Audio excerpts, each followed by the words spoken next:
So as you guys know, it's come up many times in discussion. I direct a Boys and Girls Club, and that is kind of a really big job for someone to do at 20 years old.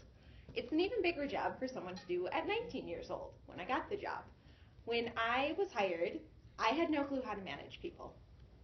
That's not really a skill that they teach you. However, even if I didn't know how to manage people, I had a team under me, and under them, we had over 100 different kids that we serve that we needed to keep track of at our Almond Bancroft site alone. Management is a skill that's both inherent and it's developed.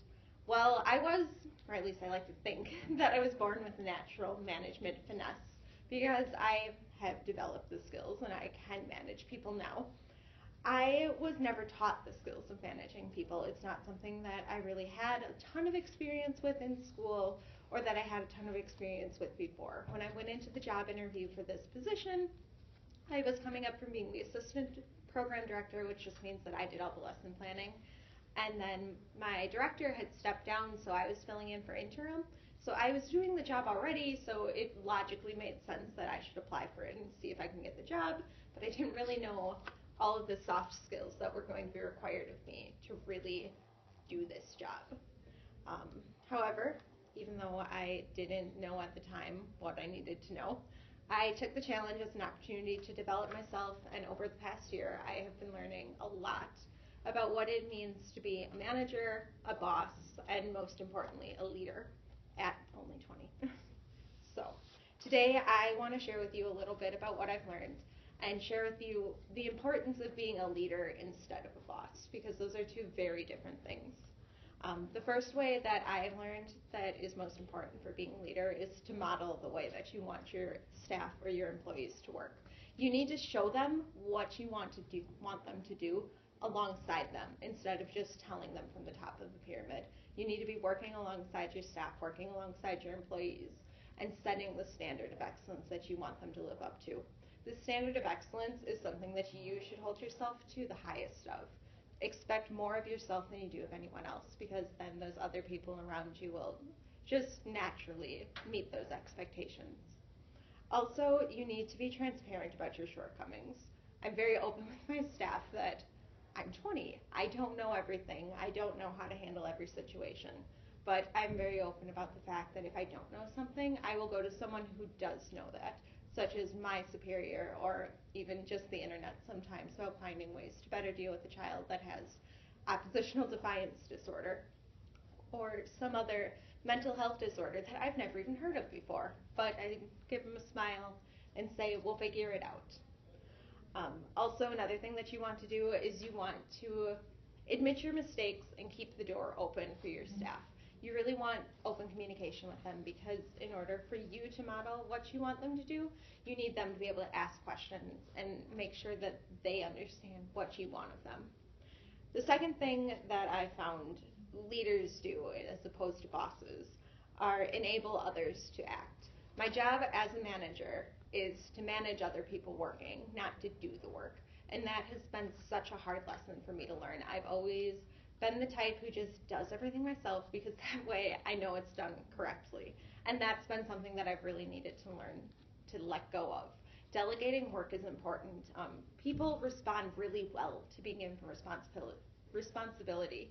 People really like to feel that they are a part of something. If you give them a task to do, they will take ownership of it, and they're going to expand their skills by doing this new task. Even if it's just something small, like since I work at the Boys and Girls Club, I might ask one of my employees to redo a bulletin board or something. It might not be something really important, but it really allows them to take ownership of the club site, of the organization, and of their workplace. Also, you want to establish roles and responsibilities rather than just assigning tasks and giving jobs. Instead of just telling people, you need to do this, you're going to do this. Make it their responsibility, make it their role. Like, make them feel important in doing it.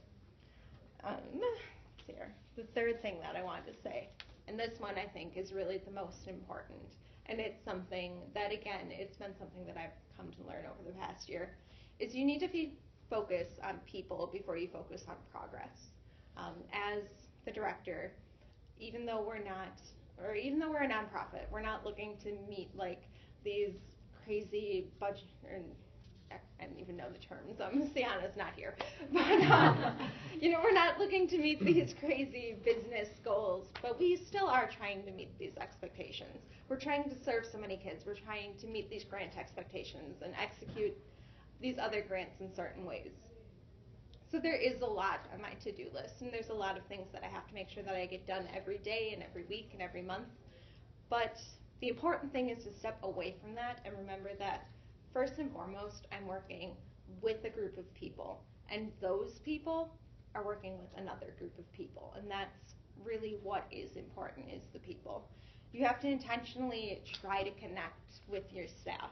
I'm an introvert, and I'm personally very comfortable in a silent room, but I know a lot of people aren't. I'm always at work before my staff are, so when they come into our club room, I'll be sitting at the computer doing work. I'll always say hi to them cheerfully, but then we might sit there in silence for 10 minutes because I'm working and they're just kind of there waiting for the kids to get there. And that's something that I've really been trying personally to avoid because I know it's awkward for them.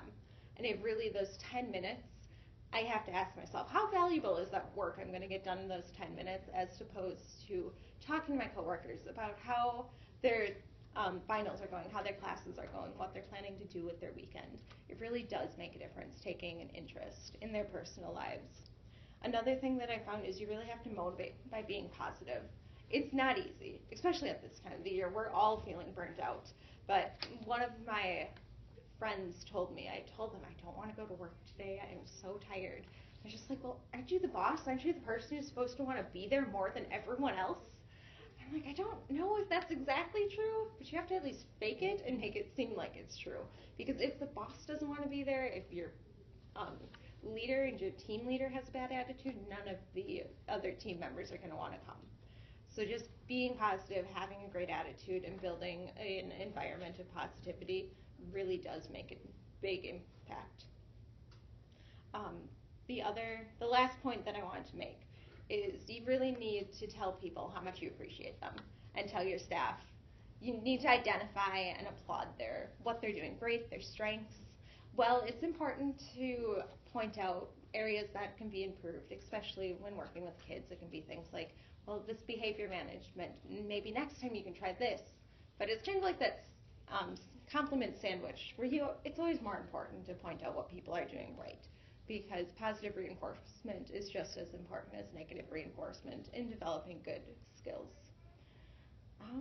Finally, I just want to say as a fourth point that the most important thing about being a leader is just to remember that leadership and learning are indispensable of each other. Just a quote from John F. Kennedy. But I think that it's very important to know that as a leader, even if I'm 20 or if a leader is 60, it's always just learning what's going to work with this group of people that you're working with in order to serve the people that you're serving the best. Because that's really, at the end of the day, like I said, what it's all about is working with people. Thank you.